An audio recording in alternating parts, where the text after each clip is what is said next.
গুজরাটের হিম্মতনগরে নির্মাণ ব্যবসায়ী ভরেশ ভান্ডারী। সব মিলিয়ে ২০০ কোটি রুপি সম্পদের মালিক ছিলেন তিনি। কিন্তু নিজের যাবতীয় সম্পদ বিলিয়ে দিয়ে স্ত্রীকে নিয়ে সন্ন্যাসী হলেন ভরেশ।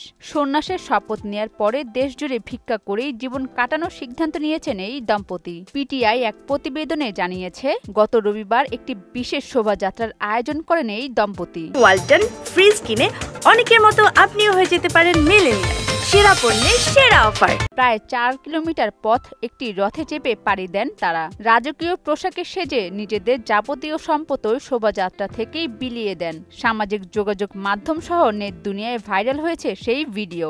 সংবাদ মাধ্যমটি বলছে, আলোচিত এই দম্পতিকে আসলে সন্ন্যাসী হওয়ার অনুপ্রেরণা দিয়েছেন তারই ২ ছেলে মেয়ে। ২০২২ সালে সন্ন্যাসী হয়েছিলেন তাদের ২ সন্তান।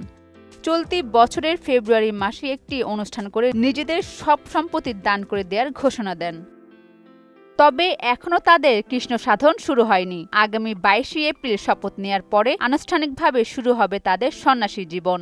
সন্ন্যাস হতে হলে সংসারের সঙ্গে সব বন্ধন কাটিয়ে ফেলতে হবে তাদের। কোনো সম্পত্তিও রাখতে পারবে না। সঙ্গে থাকবে কেবল সাদা রঙের ২টি পোশাক, আর থাকবে ভিক্ষার পাত্র এবং সাদা রঙের ঝাঁটা রাজহরণ। জৈন সন্ন্যাসীরা কোথাও বসতে গেলে ওই ঝাঁটা দিয়ে সব পোকামাকড় সরিয়ে দেন। সন্ন্যাস নেয়ার পর থেকে খালি পায়ে গোটা দেশে ঘুরবেন ভরেশ ও তার স্ত্রী। ভিক্ষার অর্থেই চলবে তাদের জীবন। এর আগে গত বছর গুজরাটের এক কোটিপতি হীরা ব্যবসায়ী এবং তার স্ত্রীও একই পদক্ষেপ গ্রহণ করেছিলেন।